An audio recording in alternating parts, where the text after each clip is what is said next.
Tere tulemast vaatama Uku uuendusi. Sel nädalal oli meil Ukus pisikene reliis ja sealt ka mõned väikesed uuendused, mida teile tutvustada. Ja alustame siit kliendi profiililt. Kliendi juures saab nüüd kliendi kontaktile kuupäevi sisestada neid sisse trükkides ja ei pea enam kalendrist valima. Ehk siis kui ma tahan siia sisestada uut kuupäeva, siis ma võin selle siia lihtsalt sisestada trükkides ja salvestan ära. Ja see on siin nüüd ilusti olemas. Tärnikene kontakti kõrval indikeerib seda, et tegemist on kliendi peakontaktiga. Ehk siis kes kasutavad ka e-mailide liidestust, on näinud seda võimalust e-maili seadistada kliendi peakontaktile ja peakontakt on nüüd siis tärniga märgitud. Ja igal kliendil saab olla üks peakontakt. Läheme tagasi klientide nimekirja. Klientide nimekirjas on nüüd võimalik veergudena lisada oluliselt rohkem lisaväljasid. Et kui te olete kasutusele võtnud rohkem lisavälju, siis saate neid siin ka ilusti ülevaatesse lisada.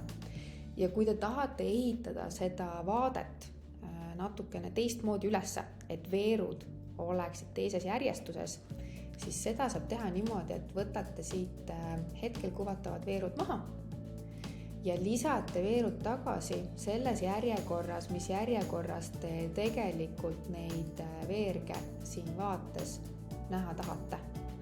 Ja kui te selle vaate endale siis ka ära salvestate, siis teil on ilusti olemas endale meelepärane klientide listivaade. Klientide ja arvete all on nüüd võimalik vaadata ka kuni 1000 kirjad korraga. Ehk siis kui te tahate töötada rohkemate andmetega korraga üheaegselt, siis saate siit valida endale kuvamiseks ka rohkem korraga. Samamoodi ka siis arveldamise all on siin see võimalus olemas kuni 1000 kirjad korraga vaadata. Arvelte listi on lisandunud ka kogusumma.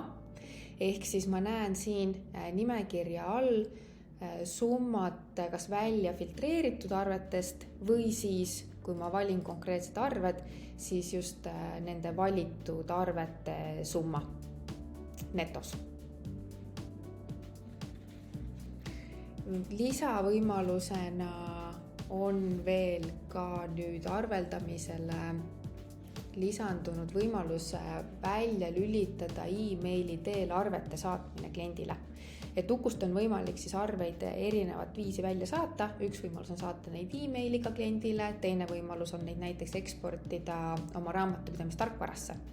Ja kes kasutavad siis just raamatupidamistarkvarasse eksportimise võimalust ja soovivad kliendile e-maili teel saatmise välja lülitada, siis seda saab teha siin arveldamise äpi seadete all, lülitades lihtsalt siit see nupukene välja.